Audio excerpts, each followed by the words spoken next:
Hey everyone, my name is George Originales, aka Vapor, and you are listening to Radio Faith, episode 13. Today we have on the show Marlayna. She is a choir assistant at the high school she and I graduated from. This is another great interview, so what I'm going to do right now is stop talking so that you can hear my conversation with Marlayna.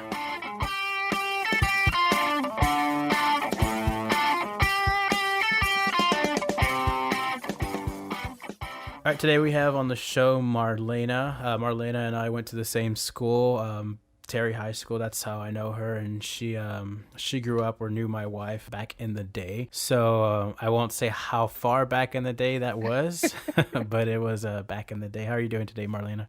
I'm doing great. How are you? I am doing excellent. Thank you for being here on the show. Sure, no problem. Thanks for asking. Oh yeah. So we'll get into it. Who is Marlayna? Can you tell our audience a little bit about yourself and your testimony? Yeah, sure. So I'm not afraid to say my age. I'm 29 years old. I've grown up in Rosenberg my whole life. I graduated in '06 from high school. Been involved in my church community, worship band and whatnot, singing, and that's kind of my passion is singing for the Lord, and He's definitely paved my way for that. A little bit about my testimony is so I've grown up in church my whole life, and I think as growing up in church, you kind of just you forget that there's a reason that you're there, and I think I really came to know God and give my life fully to Christ when I was a teenager in high school, and that's when I finally just I understood, and I made that choice to commit my life to Christ and just live fully for Him. I've stumbled along the way, but God has definitely been there to catch me and get me back on track, and He's brought me to where I am today. Married, and we have a 3-year-old little girl, so that's exciting.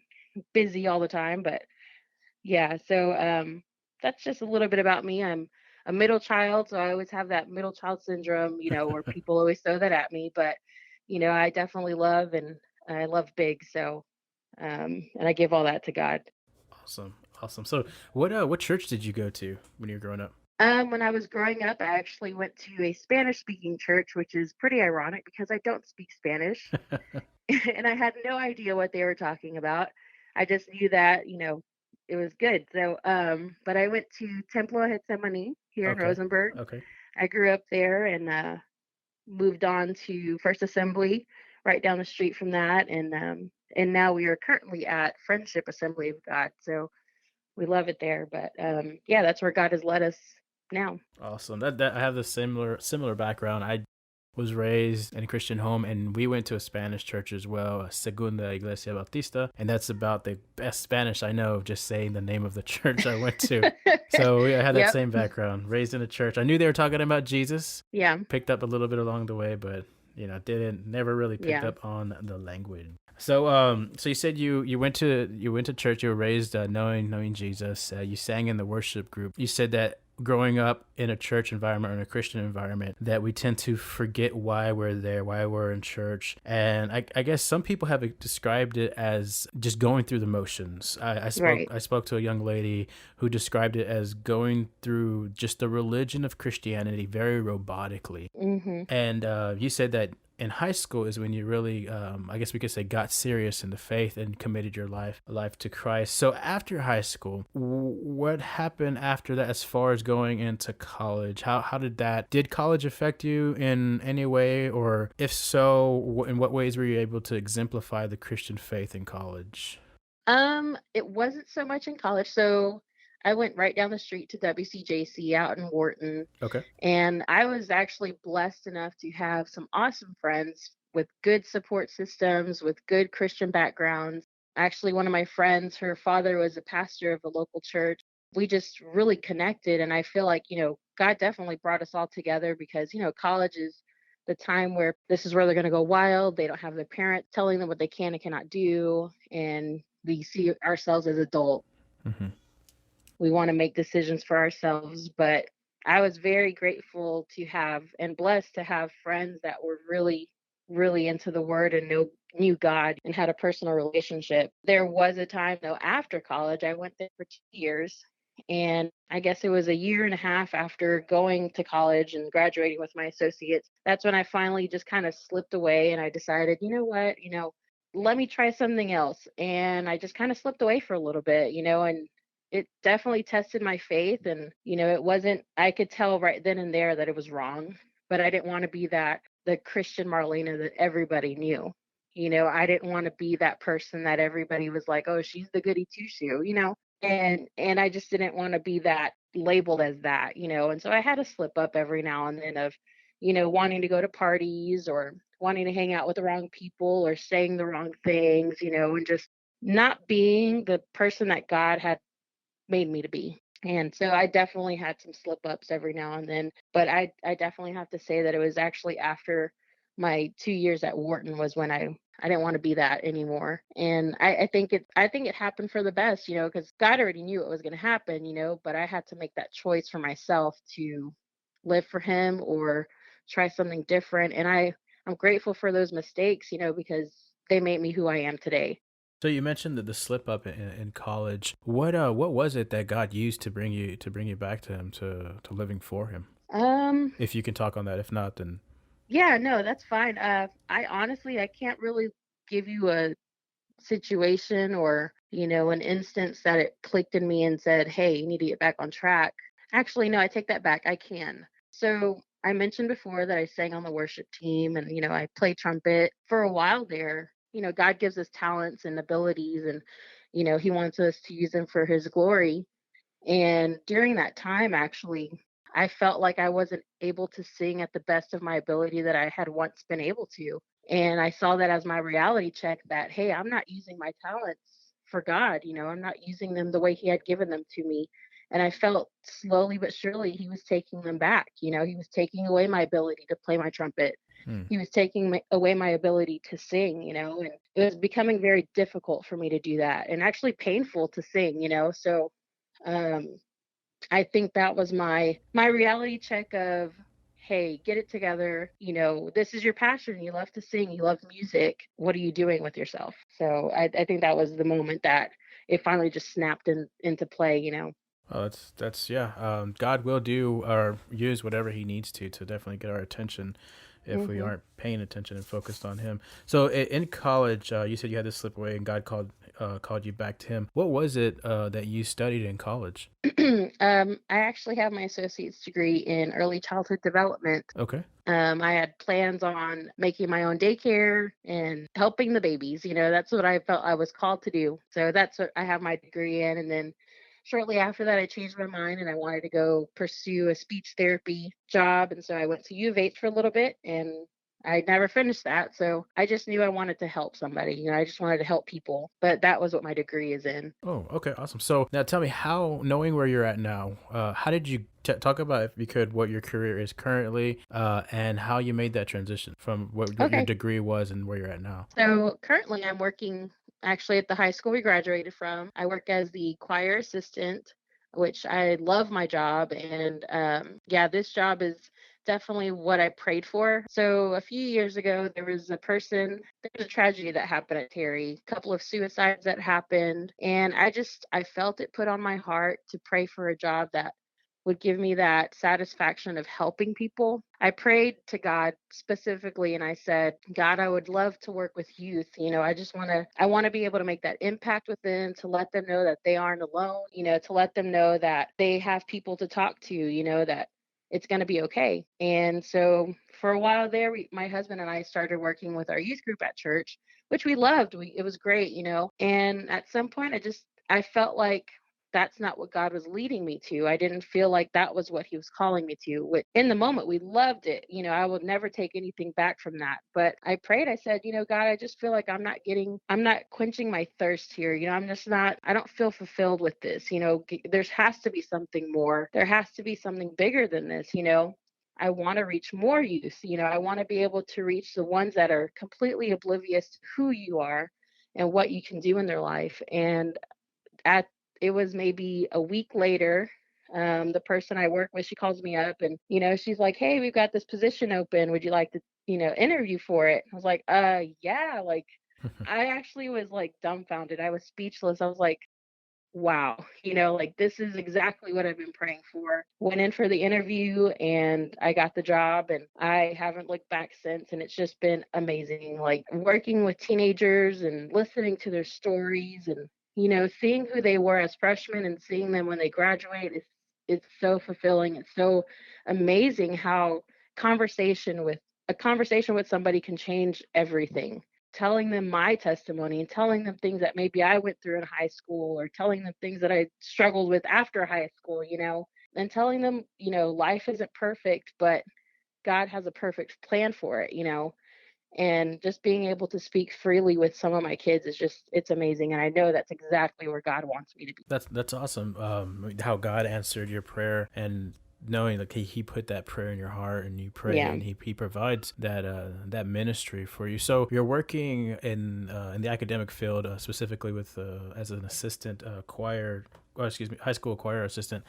Um, how do you go about exemplifying your Christian faith in that career? You touched a little bit about on that, but if you could go further, considering that you can't, I guess, be as open about your Christian faith during school hours, if I could say that. So how do you go about exemplifying the Christian faith? I just have to say love, some of these kids don't even know what love is, and just a simple hello and a handshake, or how was your weekend? How was your day? And just really digging deep and like understanding who they are and what's going on with them, and just showing them that unconditional love no matter what. There's been times where there's been kids that have fallen and they've messed up big, and they've been suspended or they've been, sent to a different school for whatever reason. And, when they come back, it's just, I just show them that love, that it's okay. We all fall, we all stumble, we've all made mistakes. I just show them love no matter what. And, there are instances where I can speak to them about my faith. And, you kind of have to feel out who you're talking to on,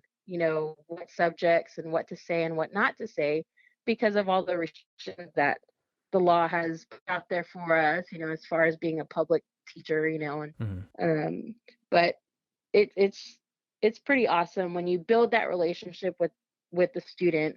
You just kind of feel it out and you say, okay, I think we've reached this level of communication and I feel like you can understand me the way I can understand you, Yeah. and it's all about communication Yep. with these students. That's awesome. Like I love that you said the best way to exemplify faith is love, and Hmm. I mean that's what Jesus said himself, that ultimately, if we want to reduce Christianity to what we should and should not do, he said, love God and love your neighbor, love God and love people. Yeah, any Christian can do that anywhere with Right. whatever field or industry they're in. Love is the ultimate way to Hmm. exemplify being disciples of Christ. So you're working in the academic arena, and as you mentioned, you're seeing students going from freshman to senior, from a level of immaturity to hopefully a level of maturity. And you're in Yeah. that process, and some of them are staying in the choir program all 4 years. So Right. you're developing that relationship and feeding into their lives and impacting them. Considering all that, what has been one of the biggest challenges you've faced, and some of the biggest opportunities you've had? I think some of the struggles that I've faced so far are feeling like I've connected to a student, letting them know that it's going to be okay. And I think sometimes some of the students may turn their back, or they know what's right from wrong and they still do something that they shouldn't do, And at some point, I have to remind myself that I can't control everything, Mm-hmm. And I think that's a struggle for me because I'm such a perfectionist. I want things fixed all the time. I want things to be a certain way. And I have to remind myself it's not my way, it's God's way, And so some things they have to go through for them to learn, And I struggle with that big time, as just being a human being. I want things a certain way. And when I give advice, I expect it to be always taken, and it's not always taken. I think that's one of the biggest struggles I face with my career. And some of the opportunities that I see is great motivation for myself, and to let myself know like, hey, you're doing a good job is, sometimes after they graduate, I have a student, message me on Facebook or call me up and say, hey, let's go get some lunch or something. Let's hang out. And so just building those long lasting friendships with these kids is like the best thing in the world, and, like I mentioned before, to see them growing from a freshman all the way to a senior. Yes, some of them do not mature when they're a senior, but, most of them do. And that's the great, great, great thing to see is, see how they grow as an adult and kind of building that friendship along the way, so there's struggles, but there's also good things with it.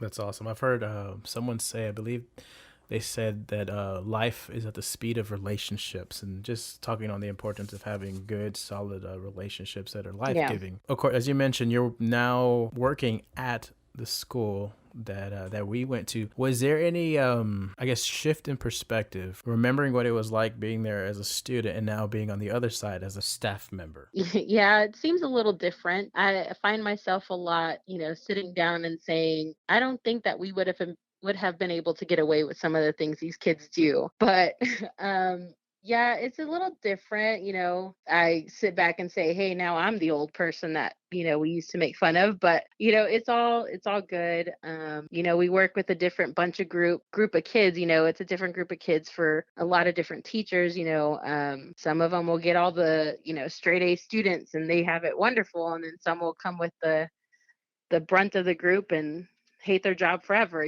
but I think it's just perspective on maturing and just seeing how, teenagers are.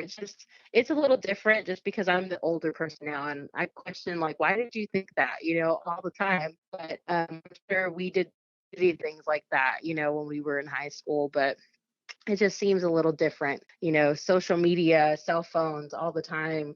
Headphones are always in the ears where we didn't even have that. Yeah. I tell the kids all the time, we had cell phones back in the day, but we had to pay 10 cents to send a text message and to receive it. And they're like blown away, like, what? That makes no sense. I'm like, yeah, you have unlimited now. So you're lucky. That's yeah. It's always fun working with youth because you really start to see your age. Yeah. My youth pastor, my mentor now, he would always make references to Back to the Future. Hmm. And most people our age, I guess, haven't seen it or won't be able to pick up on the reference. So he would make that reference to old 80s movies. And I would laugh because I got them and Yeah. no one else did. And he'd kind of shake his head. And now I find myself, whenever I'm speaking to youth, coming out of being a youth minister, making references to early 90s, early 2000. Yeah. That's so Uh, funny you say that because I made a reference to the Goofy movie today, and all the kids looked at me like, "What?" And I'm like, "Are you kidding me?" But yeah, uh, it's so funny. I remember the first time it happened to me. Actually, out of high school, I worked for a daycare, so I'm Uh-huh. working with very young Little kids. students. And I Hmm. mentioned how when I think it was sixth grade or seventh grade, when the whole Y2K crisis Oh yeah. happened. So I Hmm. mentioned that to them, and they're looking at me like so confused. Like, why would people think that the computers are gonna stop? And I even mentioned it Yep. to some of the youth today, and they're looking at me like, "You really thought that was gonna happen?" And just Yep. idea how we got through life without Facebook and YouTube and Right. Netflix and all this. It is Yeah. fun. It's definitely exciting working with the youth because you are there at the forefront of seeing generations and the transition and Right. shift there. So you got into the academic field because you said you were working with the youth ministry, Hmm. but you said that it didn't feel you were there because you wanted to work with the youth, but it didn't feel right. I've heard someone describe it as a holy dissatisfaction. Hmm. And you prayed out to God that you wanted to impact more people, and He answered that. So, could you Right. speak a little bit about your experience in listening to God and what do you think it takes to listen to God and to find your calling the calling that God has called you to? It's just as simple as it is. Sometimes we like to lavish things up with a bunch of words, but it really is just listening, devoting time to God and allowing Him to speak to you. A lot of times we'll just say an empty prayer and just move on with our day, um, and there's nothing wrong with that, but you want to dig deeper. You want to get to know him, like we talked about before, building those relationships. You also want to build that relationship with God, and I just devoting time in your day to spend time with him and allow him to talk to you. And it's not a one-way telephone line, it's a two-way street here. He's waiting for you to stop so that you can listen. And I've had so many moments of that. And some of them have not been so pleasant, where I'm just sitting praying and God just speaks to me silently and peacefully. And I've had moments where, God has told me, "Hey, be quiet and listen to me," like you're talking too much, you have not stopped for me to answer your question here. Speaking of that, my husband and I, before we had our daughter, we were praying all the time because we were having trouble having a baby, and that was our biggest prayer as a married couple. You just want to, build your family and grow. And I struggled with that so much, that God, I'm crying out to you. I'm crying out to you. Why aren't you answering my prayer? Why aren't you giving me what I'm asking for? Why haven't you called back to me? And all of these whys. And the moment I just stopped, and just listened, like literally, I remember I was sitting at home and just I started sobbing and I just stopped, and I was just silent. Like there was nothing on in the house, and my down my face. And God spoke to me. He said, "I'm gonna give you what you're asking for. You just have to wait." And it's just as plain as that. People can think whatever they want, that it's just my thoughts running through my mind, but I know when God is speaking, you have that feeling of there's something radical about this. There's something different about how my body feels, my chills going up and down my spine. It's just amazing. Last year was actually a rough year for my husband and I just remember I was very sad at one point. I was so sad. And at church one day, they asked for healing spiritually, mentally, physically, whatever it may be. If you needed healing on whatever way, to stand up and ask for prayer. And so I stood up and, I was very reserved and just quiet. And I was just like, "Okay, God, like I'm tired of this sadness. I don't want it anymore." Whatever it is, I had, so many things going on in my life and I just wanted rid of this sadness. And so, God will give us spirits of different things. And I just remember God gave me the spirit of laughter that day. And I was laughing so hard and tears were running down my face. And I was just like, whoa, you asked and he gave it to you. And so it's just amazing. There's see myself still as a young person. If you ask my students, they'll say I'm old, but I feel like God has revealed himself so many times in my life that it's hard to keep up with how many things he's blessed me with, including this job that I have and this opportunity that I see as maybe temporary for right now, but I see it just going. I have no idea where he's going to take me, but I know that he has something big for me, because my prayer of I want to just reach more people, I don't feel like he's just stopping here. You know what I mean? I Yes. just feel like he's going to push me further and I just have to wait for that opportunity. That's awesome. That's awesome. I love how you mentioned that we have to remember that that prayer is it's not just a monologue and God sitting in as the audience, but prayer is supposed to be a conversation, Right. and we should pray with the expectation that God is going to answer. And Mm-hmm. sometimes you said he answers very quietly in a whisper, and sometimes he answers immediately and unexpectedly. But he does answer, and we have to have faith that he is listening and that he will answer. Right. I think it's amazing. You are currently working at the school that you went to and ministering to those students there. I was talking to another person about that. I find it amazing that as I grow, that I've seen that those who are following the calling that God has for them, their purpose, that it so often seems that God is calling them back to where Mm-hmm. they came from. That gave me And chills. yeah, that is, I just think that's so amazing. We were talking about this specific individual came out of prison. He found the Lord Mm-hmm. in prison, and now he's going back as a minister back to prisons and prison ministry. Right. And you just see that pattern. I think even throughout the Bible, Moses, he was in Egypt, and then he was in the desert, and now Mm-hmm. then God called him back to Egypt. So I think that's just so amazing that you're working now there academically and working there for the Lord and ministering to those kids in the best way that you can. So you have these students here there at the school, and as you mentioned, because of regulations and all that, you can't just come out and start quoting Bible verses. Right. But if let's just say a student was able to find this this conversation here, what would you like to tell your current students or any students that will come on later? Well, I've mentioned it to a few of my students that have asked me personally, why do you serve God? And I always tell them because he's always been faithful and he's never ending and he's the same yesterday, today, and forever. And when you feel like you can't do anything and you feel like nobody's listening, you just got to cling tight to, I can do all things through Christ who strengthens me. I love that verse so much for different reasons, but, you know, relying on Christ to give me strength through anything, like that's just a powerful thing, That's what I usually tell if a kid asks me that, why? What's the purpose? What's the point? And usually that's a verse that I lean on, I give them that mostly because a lot of them are struggling with, who am I? What's my purpose? Who can I talk to? I'm just going to give up. There's no purpose, there's no point. And a lot of times it's because they're weak and they just feel like they're stumbling, they're falling, and they have nothing else to hold on to. Um, but yeah, I would pray that they would one day, if they haven't already, given their life to Christ and live fully for Him.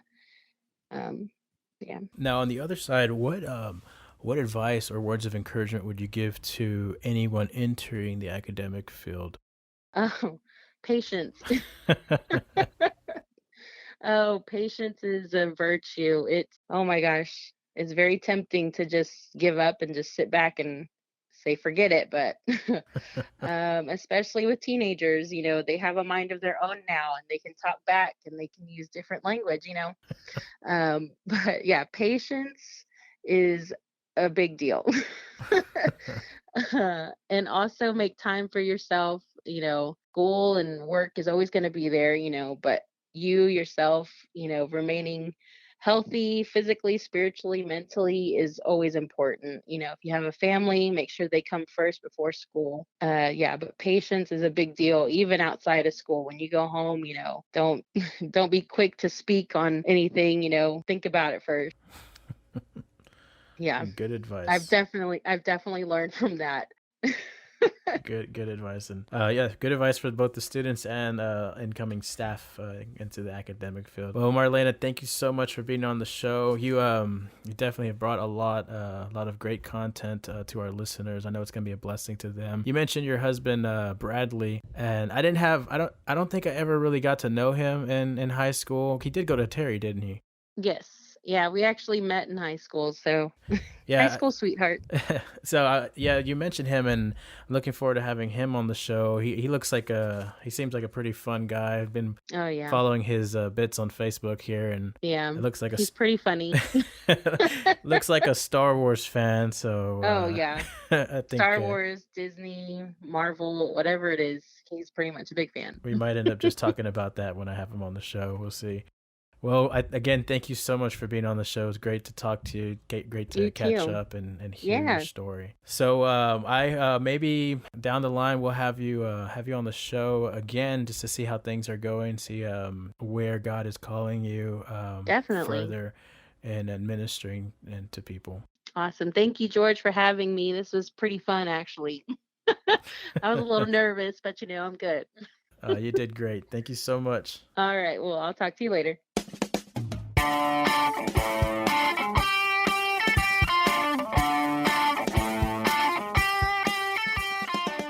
So here's a little secret about the conversation you just listened to. It was recorded earlier this year in March 19th, 2018 to be exact. Right now, Marlayna is in the new school year since this episode will be published in September.